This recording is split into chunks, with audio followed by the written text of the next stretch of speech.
नमस्कार दोस्तों, new friend channel को सब्सक्राइब ज़रूर कीजिएगा। किशोर कुमार जी बनारस के रहने वाले हैं। उनके घर में उनकी पत्नी, उनका बेटा, उनकी बहू परिनिधि, उनका 10 वर्ष का पोता हर्ष रहते हैं। आज उनके बेटे विनोद के कमरे से तेज़ आवाज़ें आ रही है। शायद विनोद और परिनिधि में किसी बात को लेकर बहस हो रही है। किशोर कुमार जी और उनकी पत्नी ड्राइंग रूम में बैठ विनोद के कमरे से आते शोर को सुनने की कोशिश कर रहे थे, पर उन्हें कुछ समझ नहीं आ रहा था। थोड़ी देर बाद ध्यान से सुनने पर उन्हें परिधि की आवाज़ सुनाई दी, जो विनोद से बोल रही थी कि मैं अब ये सब बर्दाश्त नहीं कर सकती। मैं घर संभालूं, बच्चे को संभालूं या तुम्हारे बूढ़े माँ बाप को संभालूं? मेरी भी अपनी कोई ज़िंदगी है और हमारे पास इतने पैसे भी तो नहीं जो उनकी देख रेख के लिए नौकर रख सके। तुम उन दोनों को अब वृद्धा आश्रम भेज दो। जब तुम्हारा मन हो उनसे मिलने चले जाना और उनका मन हो वो यहाँ आ जाएंगे। परिधि की बातें सुनकर किशोर कुमार जी और उनकी पत्नी की आंखों से आंसू बह रहे थे और किशोर कुमार जी उन दिनों को याद कर रहे थे जब विनोद बहुत छोटा था। कैसे किशोर कुमार जी ने मजदूरी करके विनोद की परवरिश की, खुद की इच्छाओं का गला घोट विनोद की इस ख्वाहिश पूरी की, अच्छे स्कूल में पढ़ाया। कभी कभी किशोर कुमार जी और उनकी पत्नी अपने घर के खर्च कम करने विनोद की स्कूल की फीस भरते थे। खुद भूखे रहते थे पर विनोद को अच्छे से अच्छे खाना देते थे, अच्छे कॉलेज में पढ़ाया और आज विनोद सिविल इंजीनियर है तो उनके बूढ़े माँ बाप उनके लिए बोझ हो गए। तभी किशोर कुमार जी के पोते हर्ष की आवाज़ आई। हर्ष अपने पापा विनोद से पूछ रहा था, पापा ये वृद्धाश्रम क्या होता है? तो विनोद बोला, बेटा वृद्धाश्रम वो होता है जहाँ बूढ़े लोग रहते हैं। तो हर्ष अपनी मासूमियत से बोला, पापा जब आप और मम्मी भी बूढ़े हो जाओगे तो आप दोनों भी मुझे छोड़ के वृद्धाश्रम चले जाओगे क्या? हर्ष की बात सुनकर परिधि गुस्से से हर्ष पर बरसते हुए बोली, हर्ष ये क्या तरीका है बात करने का? अपने पापा से कोई ऐसे बात करता है? हम तुम्हारे लिए अपनी पूरी ज़िंदगी निछावर कर रहे हैं, तुम्हें अच्छे से अच्छे स्कूल में पढ़ा रहे हैं, तुम्हारी हर ख्वाहिश को पूरी कर रहे हैं और तुम हमें वृद्धाश्रम भेजने की बात कर रहे हो। हर्ष परिधि के गुस्से से थोड़ा सहम गया था और डरते हुए धीरे से अपने पापा से बोला, पापा क्या दादी दादाजी ने आपको अच्छे स्कूल में नहीं पढ़ाया? क्या उन्होंने आपकी कोई इच्छा पूरी नहीं की? क्या उन्होंने अपनी ज़िंदगी आपके लिए नहीं जी? हर्ष की बात सुनकर विनोद अपने बचपन की यादों में खो गया। विनोद उन दिनों को याद कर रहा था जब विनोद बहुत छोटा था और बड़ी गाड़ियों को देखकर उसमें बैठकर घूमने की जिद करता था। तो किशोर कुमार जी विनोद को यह कहकर समझा देते थे कि जब तुम पढ़ लिख के बड़े होके अच्छी नौकरी करोगे तो तुम भी ऐसी गाड़ी लेना और हमें उसमें घुमाना। मेरे पास तो साइकिल है, अभी इसी से घूम ली जाए। पूरा दिन मजदूरी करने के बाद थकने के बावजूद भी किशोर कुमार जी हर रोज़ शाम को विनोद को साइकिल पर घुमाते। हर त्योहार पर जब विनोद नए कपड़े लेने की जिद करता तो किशोर कुमार जी और उनकी पत्नी खुद पुराने कपड़े पहनते पर विनोद को उनकी पसंद के नए कपड़े दिलवाते। यही सारी बातें याद करके विनोद की आंखों में आंसू छलकने लगे। परिधि ने जब विनोद की आंखों से आंसू निकले देखे तो विनोद से बोली, आप भी क्या बच्चे की बातें सुनकर भावुक हो रहे हो? ये तो नादान है, कुछ भी बोलता है। मैंने जो आपसे कहा है वही कीजिए, जाइए और मम्मी पापा से बात कीजिए। परिधि की बात सुनकर विनोद गुस्से से परिधि पर बरस पड़ा और ये कहते हुए कि हर्ष बच्चा और नादान जरूर है पर ना समझ नहीं। जो बात एक बेटे की माँ होने के बाद तुम्हें समझ नहीं आई वो इस बच्चे को समझ आ गई। अभी हर्ष ने नादानी में हम दोनों को वृद्धा आश्रम भेजने की बात कही तो तुमने उसे अपनी पूरी ज़िंदगी का हिसाब किताब समझा दिया, बल्कि जितना मेरे मम्मी पापा ने मेरे लिए किया है उनका आधा भी हमने हर्ष के लिए नहीं किया। मेरे पास एक अच्छी नौकरी तो है जिसमें हम हर्ष को अच्छे से पढ़ा सके और घर का खर्चा भी चला सके। मेरे पापा तो मजदूरी करते थे, फिर भी उन्होंने मुझे अच्छे स्कूल और कॉलेज में पढ़ाया और इस काबिल बनाया कि मैं अच्छी नौकरी कर सकूं। उनके लिए कितना मुश्किल रहा होगा सब कुछ संभालना।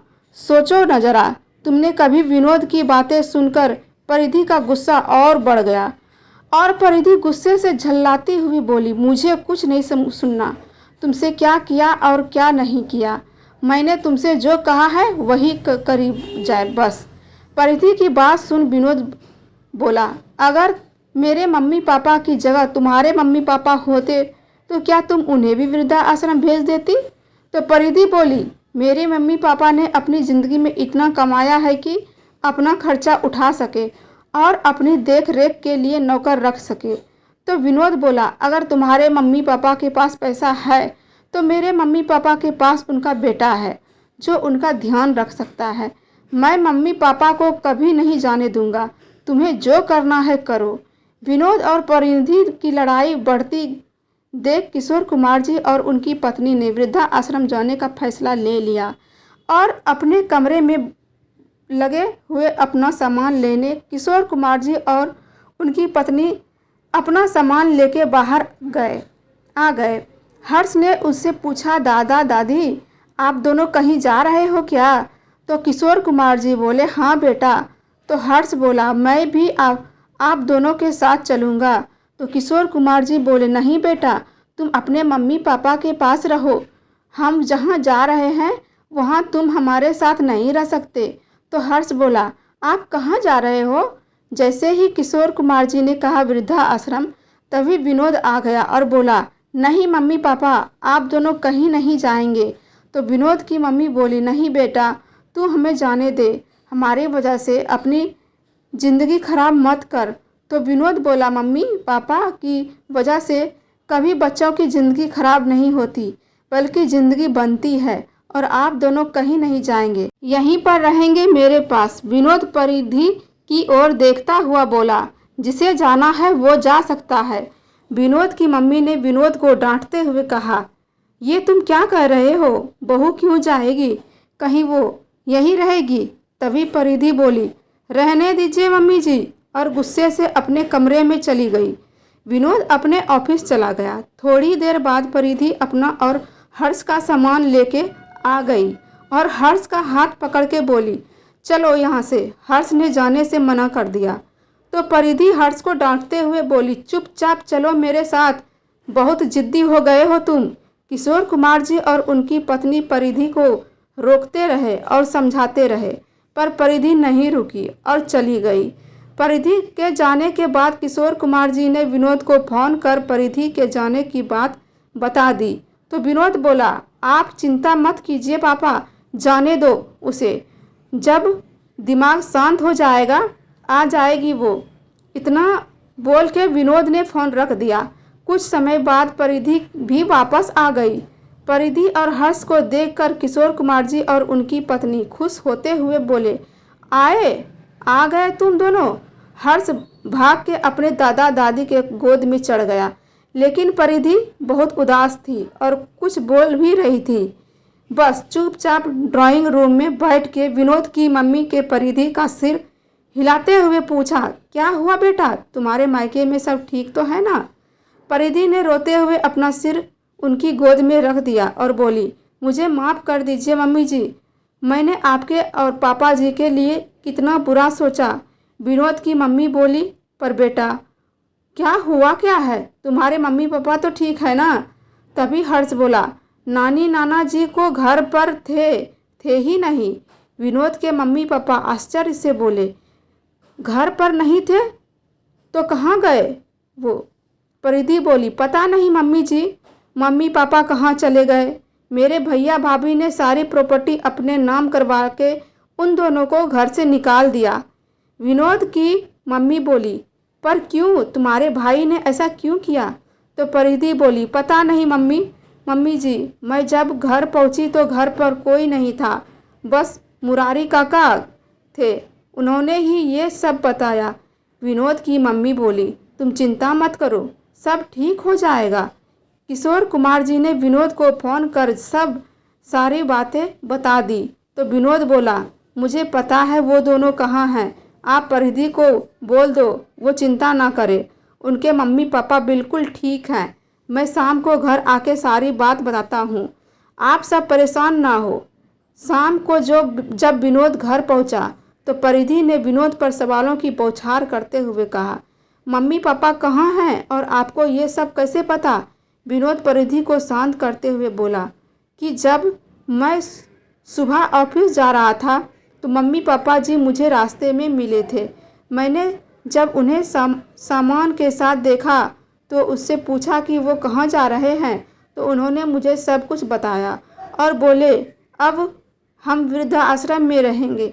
ये सब कुछ सुनकर परिधि रोने लगी तो विनोद बोला, तुम चिंता मत करो परिधि, मैं उन्हें वहाँ नहीं रहने दूंगा।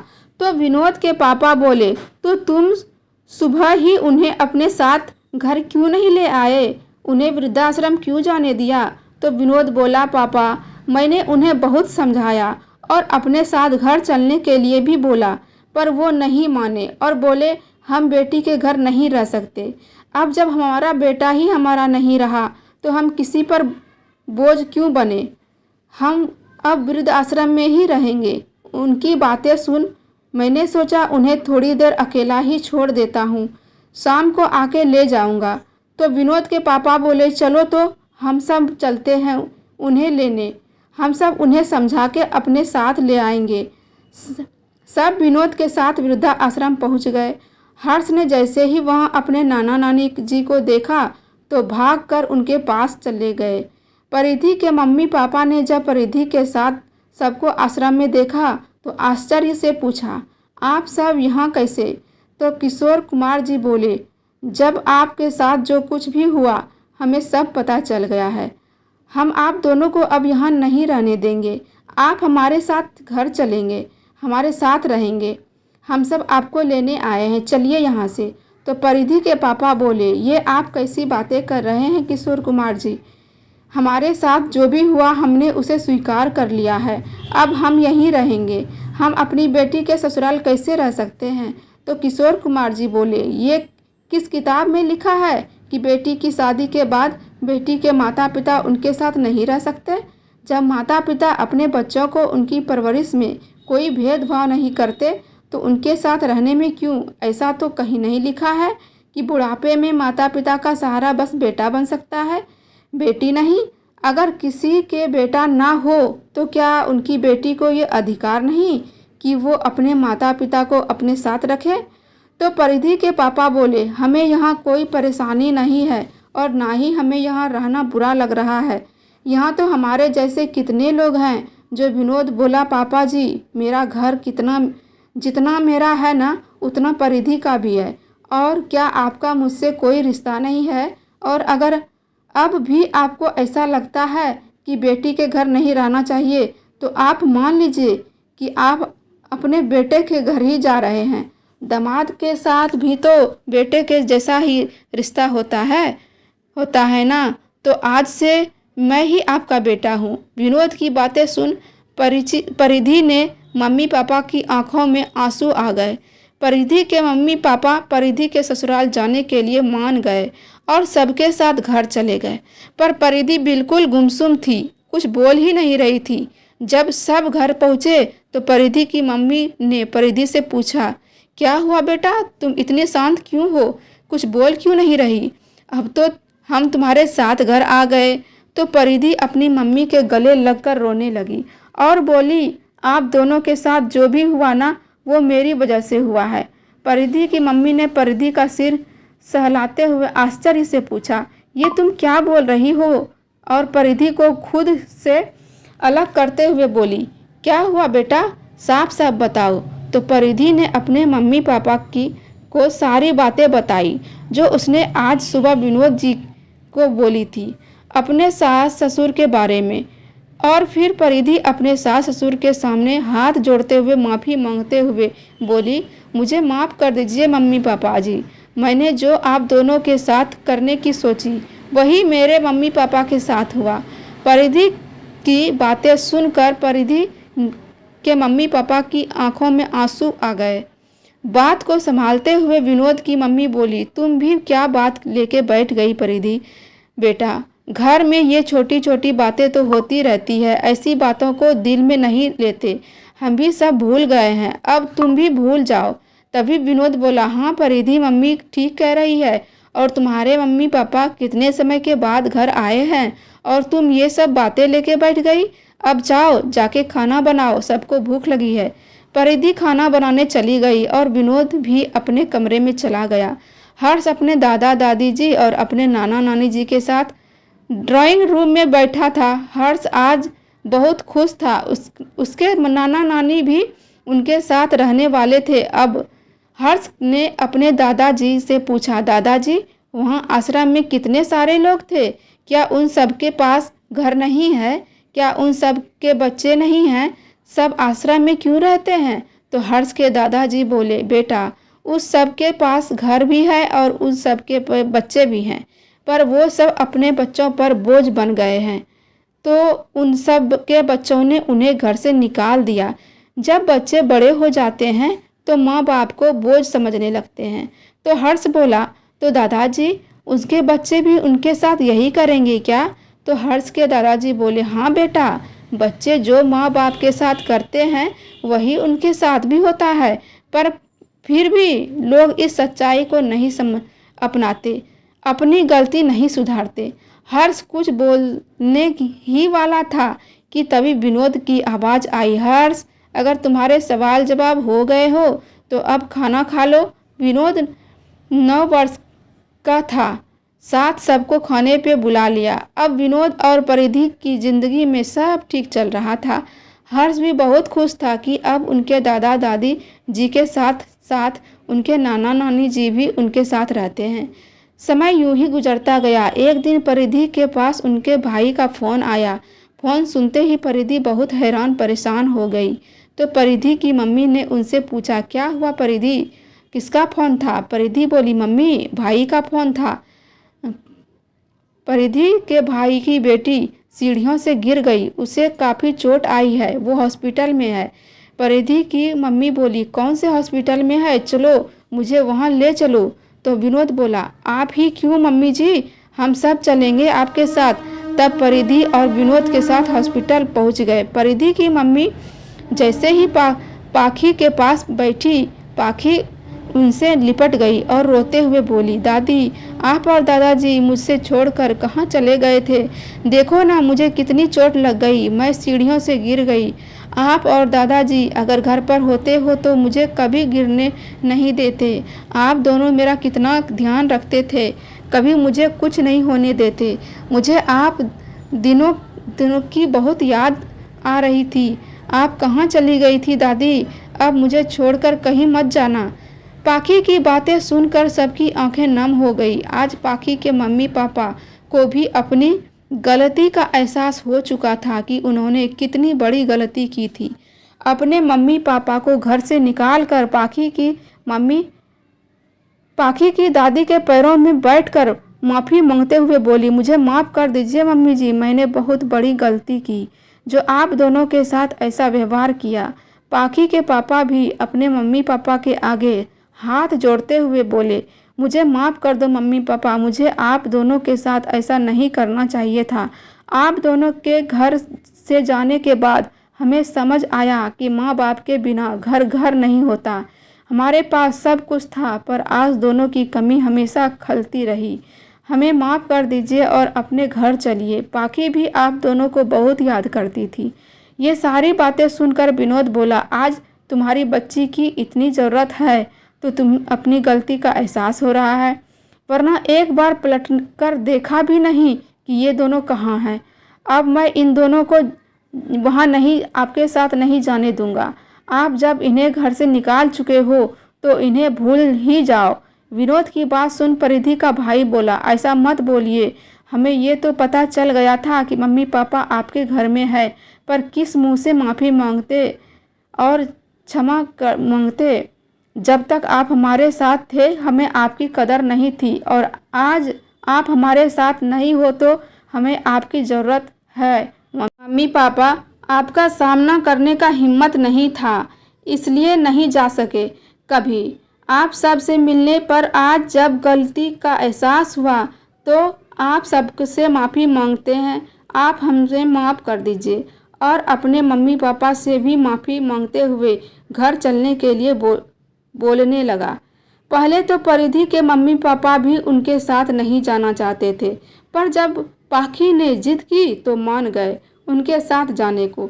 जब दोनों ही परिवार अपने अपने घर में अपने अपने परिवार के साथ खुशी खुशी रह रहे हैं, अब दोनों परिवार अपनी अपनी ज़िंदगी में खुशी खुशी रह रहे थे।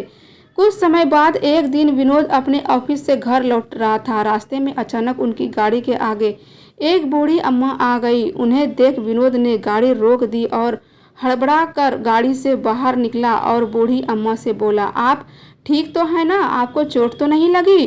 तो वो अम्मा बोली, नहीं बेटा, चोट नहीं लगी, मुझे माफ़ कर दे, मैं एकदम से गाड़ी के आगे आ गई। वो क्या है कि मुझे सही से दिखाई नहीं देता। उन अम्मा के पास कुछ सामान भी था एक बैग में। विनोद ने उनसे पूछा, आप कहीं जा रही हैं क्या? चलो मैं आपको छोड़ देता हूँ। कहाँ जाना है आपको? तो वो अम्मा बोली, बेटा मुझे वृद्धा आश्रम छोड़ दे। वृद्धा आश्रम का नाम सुनते ही विनोद ने आश्चर्य से पूछा, वृद्धा आश्रम क्यों माँ जी, आपका घर कहाँ है? तो वो अम्मा जी को, अब मेरा कोई घर नहीं है, जो था अब वो बेटी का हो गया और अब मैं भी उन पे बोझ बन गई। विनोद को ये सब बात सुनकर गुस्सा आ गया, पर अपने गुस्से को शांत करते हुए अम्मा से बोला, माँ जी अब तो रात होने वाली है, इतनी रात में कहाँ जाऊंगी? आप अभी मेरे घर चलो, सुबह आप जहाँ भी कहोगी मैं आपको वहीं छोड़ दूंगा।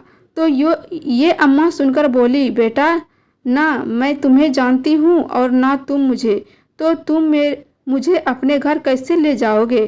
तो विनोद बोला, माँ जी आप मेरी माँ जैसी हो और एक बेटे के लिए इतना जानना पहचानना काफ़ी है, चलो आप मेरे साथ। विनोद उन अम्मा को अपने साथ अपने घर ले गया। जब विनोद उनके साथ घर पहुंचा तो सबने विनोद को आश्चर्य से देखा और विनोद के पापा ने उनसे पूछा, ये कौन है बेटा? तो विनोद ने उन्हें सारी बात बताई। तो विनोद के पापा बोले, ये तो तूने अच्छा किया जो इन्हें अपने साथ ले आया। रात का खाना खाने के बाद सब उन बूढ़ी अम्मा के साथ ही बैठे थे। बातों ही बातों में उन्होंने बताया उनके 2 बेटे हैं। एक बड़ा बेटा तो बाहर कंपनी में काम करता है, तो उनकी पत्नी और बच्चे उनके साथ वहीं रहते हैं, और दूसरा छोटा बेटा टीचर है जो अपनी पत्नी और बेटी के साथ वहीं रहता है। विनोद ने हर्ष से कहा, चलो बेटा अब जाओ, सो जाओ, सुबह स्कूल भी जाना है। और अपनी मम्मी से बोलो आज आप माँ जी को अपने साथ सुला लेना। हर्ष पापा के साथ सो जाएगा। सब अपने अपने कमरे में सोने चले गए। विनोद कुछ खोया खोया सा था। जो परिधि ने उनसे पूछा, क्या हुआ, क्या सोच रहे हो? तो विनोद बोला, कैसी दुनिया है ये परिधि, 2 बेटों के होते हुए भी माँ रात में दर दर भटक रही है।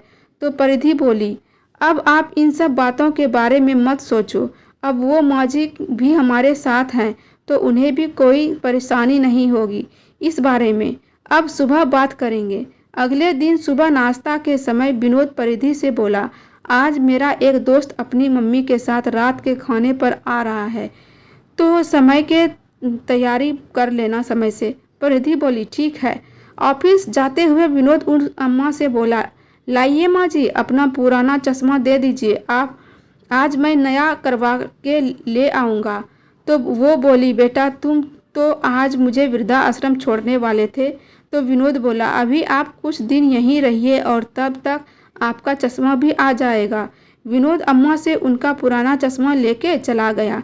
शाम को विनोद अपने दोस्त रवि और उनकी पत्नी पूजा के साथ घर पहुंचा और अम्मा की और चश्मा बढ़ाते हुए बोला, ये लो माँ जी आपका नया चश्मा। अम्मा को देखते ही रवि बोला, अरे माँ आप यहाँ कैसे?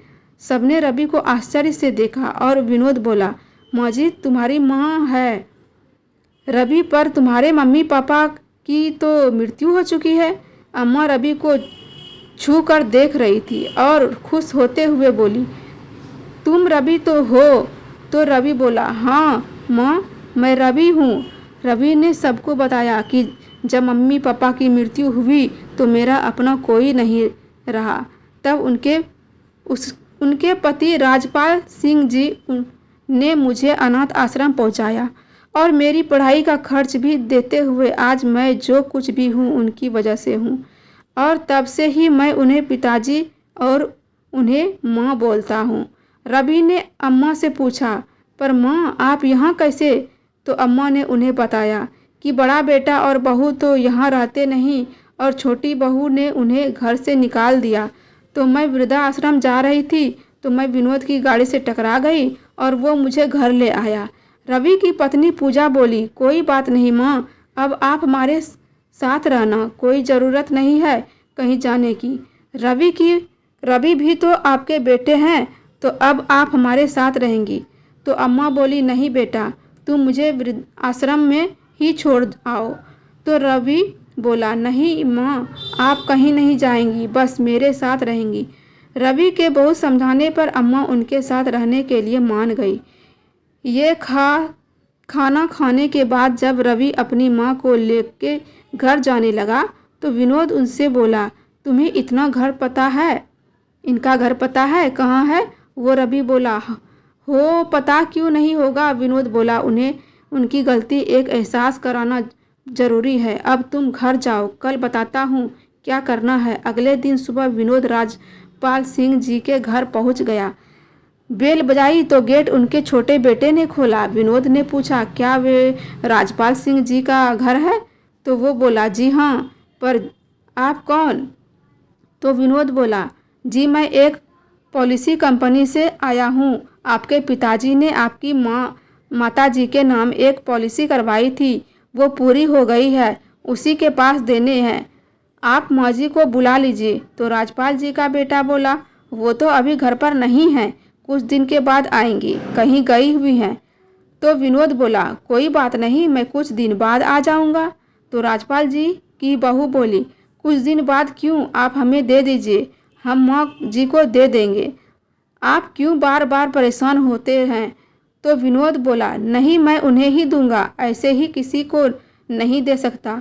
तो राजपाल जी की बहू बोली, हम ऐसे ही कोई नहीं है, उनके बेटा बहू हैं और आप हमें ये पैसे दे सकते हैं।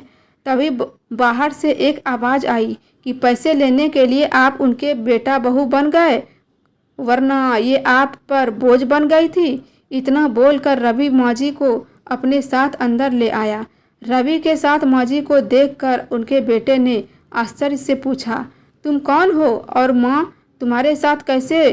तो रवि बोला, एक माँ अपने बेटे के साथ नहीं होगी तो किसके साथ होंगी? तो राजपाल जी के बेटे ने आश्चर्य से कहा, बेटा?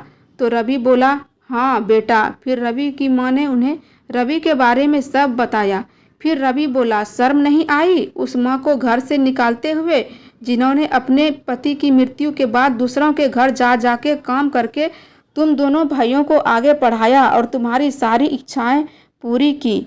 जो आज तक तुम्हारे लिए जीती रही, वो माँ तुम्हारे लिए बोझ बन गई। राजपाल जी का बेटा और बहू शर्मिंदगी से सिर झुका के सारी बातें सुन रहे थे।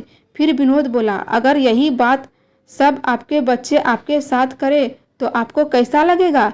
राजपाल जी के बेटे और बहू ने माँ जी के पैर छू के माफ़ी मांगते हुए कहा, हमें माफ़ कर दीजिए माँ जी, हमसे बहुत बड़ी गलती हो गई, आगे से ऐसा कभी नहीं करेंगे। तो रवि बोला, आगे से मैं ऐसा होने ही नहीं दूंगा, अब माँ मेरे साथ रहेंगी। तो राजपाल जी का बेटा बोला, माँ क्या आप हमें माफ़ नहीं कर सकती? तो माँ जी बोली, एक माँ अपने बच्चों से कभी नाराज़ नहीं होती, मैं भी नहीं हूँ तुमसे नाराज़, पर अब मैं रवि के साथ ही रहूँगी। रवि माँ जी को अपने साथ लेके चला गया। रवि की माँ जाते जाते यही सोच रही थी कि जिसके लिए मर मर के जीती रही, उनके लिए मैं बोझ बन गई और जिसे जरा सा सहारा दिया उसने पलकों पे बिठा लिया। और राजपाल जी के बेटा और बहू इसी पछतावे में रहेंगी। उन्होंने जो किया वो कितना गलत था। तो दोस्तों, आज की ये स्टोरी आपको कैसी लगी कमेंट में ज़रूर बताइएगा। दो अपने बेटे जिन्होंने अपनी माँ को इतना सताया, वृद्धाश्रम भेज दिया, घर से निकाल दिया। और एक अनाथ बेटे ने, जो कि जिसके मम्मी पापा का कोई ठिकाना नहीं था, रवि को इन्हीं अम्मा ने पोसा पाला, पढ़ाया लिखाया। आज ये बेटा, अनाथ बेटा, काम दे रहा है। तो दोस्तों कमेंट में ज़रूर बताइएगा आपको स्टोरी कैसी लगी। फिर मिलते हैं एक नई कहानी के साथ। हर हर महादेव।